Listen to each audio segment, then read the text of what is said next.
Olá pessoal, estamos aqui para uma aula para a gente ensinar o funcionamento da regra de 3 e o seu uso na aviação.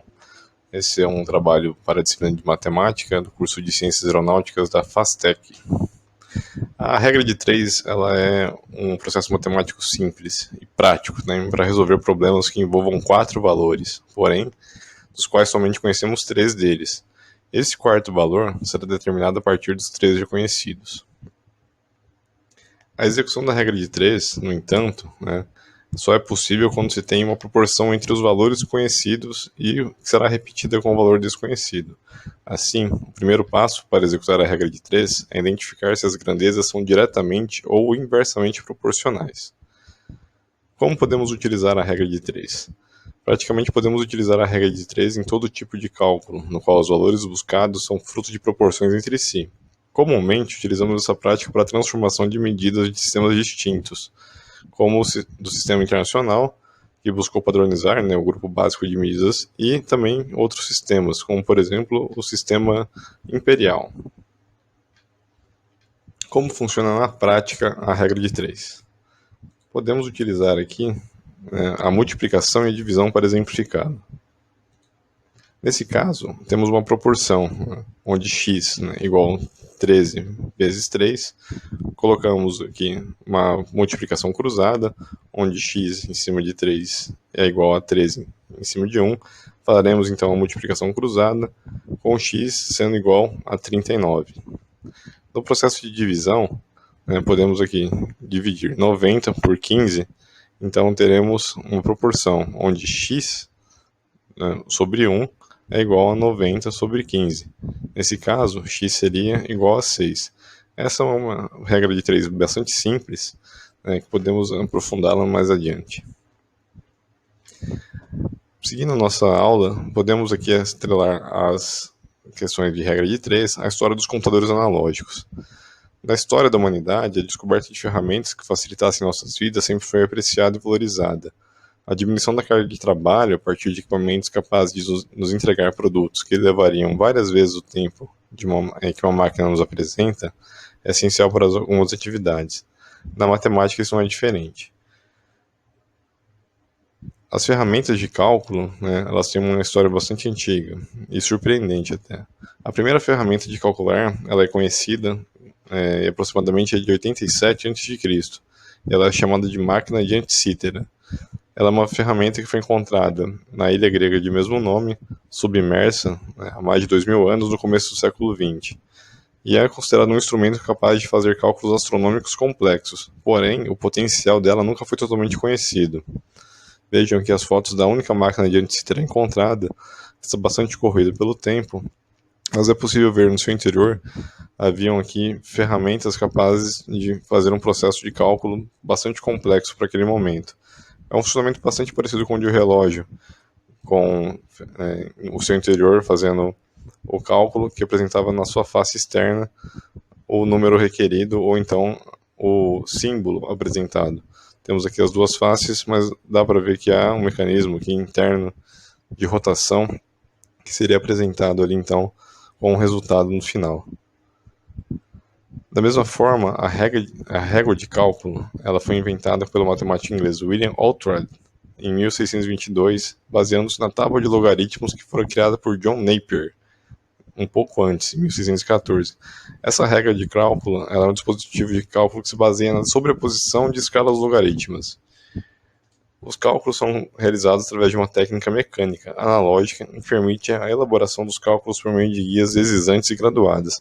Temos aqui o exemplo de duas regras de cálculo, uma régua reta e outra circular, que funcionam apresentando então um cálculo de logaritmos para o seu operador. Os computadores analógicos apresentaram uma grande evolução desde a máquina de Antíctera até o século XX, antes da evolução dos computadores digitais. Esses computadores foram utilizados inclusive para o bombardeiro na Segunda Guerra Mundial. As miras de bombardeiro, que faziam um cálculo preciso, corrigindo o vento e a altitude para o lançamento das bombas, também pode ser considerado um cálculo analógico, mas, no entanto, esse não é o computador de voo que nós requeremos aqui para o nosso estudo. O computador de voo, a que nós podemos nos relacionar com a utilização da regra de 3, é o computador de navegação chamado tipo, né, Dalton Dead Reckoning. Ele foi desenvolvido pelo então tenente da Marinha Americana Philip Dalton em 1933. Posteriormente, ele foi bastante aprimorado, sendo simplificado e adequado para o uso em combate, sendo intensamente utilizado durante a Segunda Guerra Mundial. Este computador facilita a execução de cálculos correspondentes à altitude, à velocidade, temperatura e pressão, e também do cálculo de posição geográfica. O computador de navegação do tipo régua é formado por uma régua de formato retangular, com as pontas arredondadas, acoplada a uma segunda régua, de formato circular, que se movimenta verticalmente sobre a régua retangular. A régua retangular é graduada com diversas marcações, na cor verde, formando uma trama quadriculada, destacada por alguns números. A régua circular apresenta na sua parte frontal uma escala graduada que acompanha seu perímetro. De forma concêntrica, existe uma outra régua circular, com um diâmetro menor, possuindo 3 escalas graduadas e que girem sobre a régua circular maior. Podemos ver aqui as duas faces do computador de voo, do modelo Dalton, a face A e a face B. As conversões de cálculos, elas são executadas na face A com diversos componentes aqui que seremos demonstrados a partir do próximo slide. A face B, um componente de vento, onde podemos fazer a correção da velocidade a partir do componente da direção do vento, né? Sabendo o vento, a sua intensidade e a sua direção, teremos então uma velocidade aerodinâmica correspondente a uma velocidade de solo. Para o nosso estudo, o que é mais interessante seria a face A. Na face A, nós temos aqui por fora um disco fixo, que é em preto, e internamente o disco branco, que é móvel. No disco branco, nós temos aqui a seta horária, marcadores de conversão em ambos os círculos, abaixo deles, na parte fixa, uma conversão de Fahrenheit para graus Celsius, as janelas de aberturas aqui para cálculos de velocidade, aerodinâmica, altitude, número Mach, que são vazadas no círculo branco, e na escala circular, né, as escalas externas, escala de minutos e a escala de horas, nos 3 círculos nós podemos ver aqui. A escala externa, a escala de minutos e a escala de horas. Fazendo correções, é possível descobrir várias transposições de valores, todas elas em proporção. Por exemplo, galões para galões imperiais, nós temos uma proporção de que um galão é igual a 0,83 de um galão imperial, ou um galão seria igual a 3,78 litros. Um galão imperial seria igual a 1,20 galão americano. Um galão imperial é igual a 4,54 litros. 1 litro é igual a 0,26 galões americanos, e 1 litro é 0,21 galão imperial. Temos aqui também as conversões de distâncias. 1 quilômetro seria igual a 0,53 milhas náuticas e também a 0,62 milhas estatutárias. Ao mesmo tempo, uma milha náutica é igual a 0,86 de uma milha estatutária e uma milha seria igual a 1,85 km. Todas essas proporções colocadas dentro de um computador de voo, elas são aproximadas. Mas, para um cálculo feito em um computador analógico, se apresentam bem precisas. Uma milha estatutária também seria igual a 1,5 milhas náuticas e uma milha estatutária igual a 1,61 km. Cálculo de altitude. 1 metro seria igual a 3,28 pés e um pé 0,30 metros ou 30 centímetros. 1 quilo nós podemos colocar como 2,20 libras ou 1 libra 0,445 quilos ou 450 gramas. Todas essas proporções elas se apresentam possíveis de fazerem cálculos a partir da face A, como podemos ver a seguir. Cálculo de conversão de tempo. O que nós devemos fazer para usar um cálculo de conversão de tempo utilizando um computador de voo? Primeiro, utilizaremos a seta horária, né, onde tem 60 minutos aqui marcados, e a partir disso setaremos então a posição indicada. Podemos então usar aqui as escalas internas, né, que seria a escala externa, a do meio aqui, né, do círculo branco, e a interna com mais horas aqui, que apresenta mais possibilidades de cálculo. Devemos sempre estar atentos às proporções utilizadas. Quando utilizamos aqui 1 minuto, ele pode ser multiplicado por 10, né? E novamente por 10, ou então dividido por 10. Isso se deve ao fato de que os números na escala externa eles se apresentam fixos. Então, quando queremos fazer proporções, deveremos multiplicar esse valor por 10, caso seja necessário. Nesse caso aqui, qual o problema dado? Um avião que voa 210 nós percorrerá em 20 minutos, né, ou em 1 hora e 10 minutos, quanto tempo? Nesse caso temos os valores dados, mas apresentaremos aqui o formato de correção. 210 nós correspondem então a 210 milhas por hora. O nó é o valor referente então a milha por hora. Nesse caso, 210 nós setaremos então a seta horária sobre o valor 21, que seria, nesse caso, correspondente aqui, né, a correção 210 milhas. Por que em cima do 21? Como falado, temos aqui a proporção, né, que a gente podemos utilizar aqui multiplicando dividindo por 10. Então, 21 seria igual a 210, né, já que 21 vezes 10, nós podemos então colocar 210 milhas por hora.